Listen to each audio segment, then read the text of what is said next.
Media बंधु और प्रशासन बंधु, आप सभी के साथ पुखराज फाइटर की ओर से जय भीम। जय भीम। मैं तो साथियों कल जयपुर था, हमारा प्रोग्राम था और ये घटना सुनने के बाद रात को चल के आए। आपके बीच में मैं पिछले 3 घंटों से बैठा हूं और रात की 2 बजे भी यहाँ भी था। और मेरा अनुरोध है आप सब लोग से, यहाँ पर कॉम्बिनेशन बना करके चलाएं।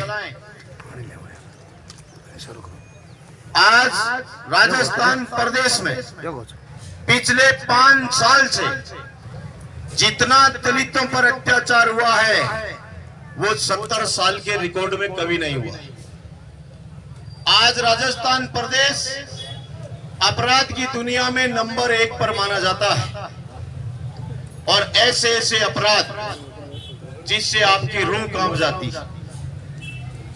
और आप लोग हमेशा नेताओं की बात सुनने के लिए लालायित रहते हैं, लेकिन जिस समाज के साथ अत्याचार होता है, जिस समाज को इस देश की धरती पर डॉक्टर बाबा साहब डॉक्टर अंबेडकर ने आप लोगों को संविधान बनाकर अपने हक अधिकार देने का काम किया है। आप खूब जय भीम बोलते हैं, लेकिन इस देश में कॉन्स्टिट्यूशन के आर्टिकल को नहीं पढ़ते हैं।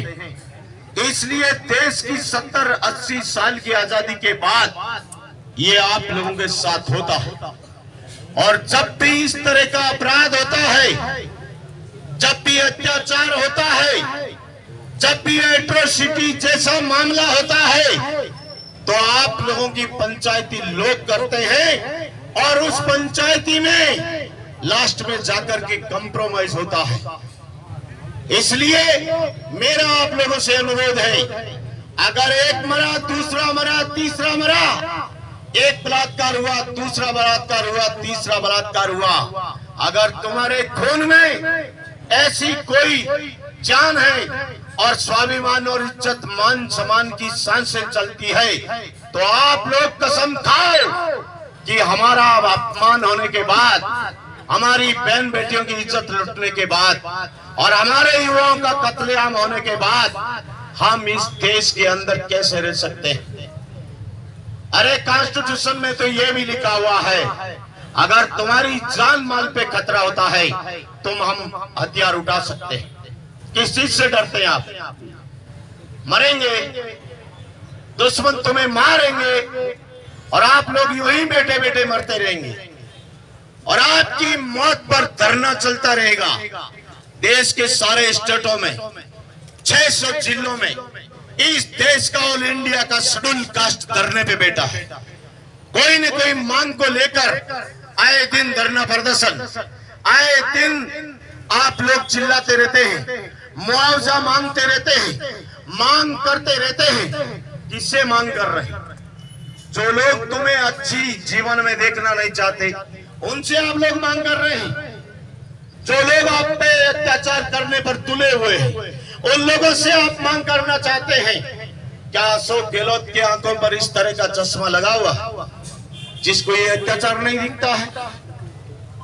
अरे भाई उनको बोलो, आपने वोट दे करके उनको राजस्थान प्रदेश की कुर्सी पर बिठाया है, उसको बोलो ऐसा कोई चश्मा लाओ जिससे तुम्हें कम से कम अत्याचार दिख सके, तुम्हें कम से कम बलात्कार जैसी घटना दिख सके।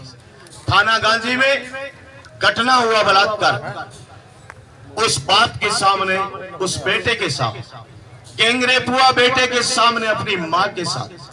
मजबूरन ये इस राजस्थान प्रदेश सरकार का लॉ एंड एक्ट कमजोर होने की वजह से एक बेटे को अपनी मां का गैंग रेप होते हुए देखना पड़ा। क्या उस जगह अपनी मां होती तो आप लोग देख पाते? आपके दिल पर क्या गुजरती? एक पति को अपनी पत्नी के साथ गैंग रेप होते हुए देखना पड़ा, ये आप अपनी आंखों से देखना चाहते हैं? अगर आप लोगों ने इस देश में इस सामाजिक परिवर्तन की लड़ाई में अपना दिल दिमाग अगर इस लोकतंत्र से नहीं जोड़ा, तो मेरा आप लोगों से कहना है इस देश की जमीन पर तुम्हारी आने वाली नस्लें कभी भी भविष्य में सुरक्षित नहीं रहे। इसलिए आपको सोचना पड़ेगा, आए दिन हम लड़ाई नहीं कर सकते। आज का अखबार पढ़ो, आज का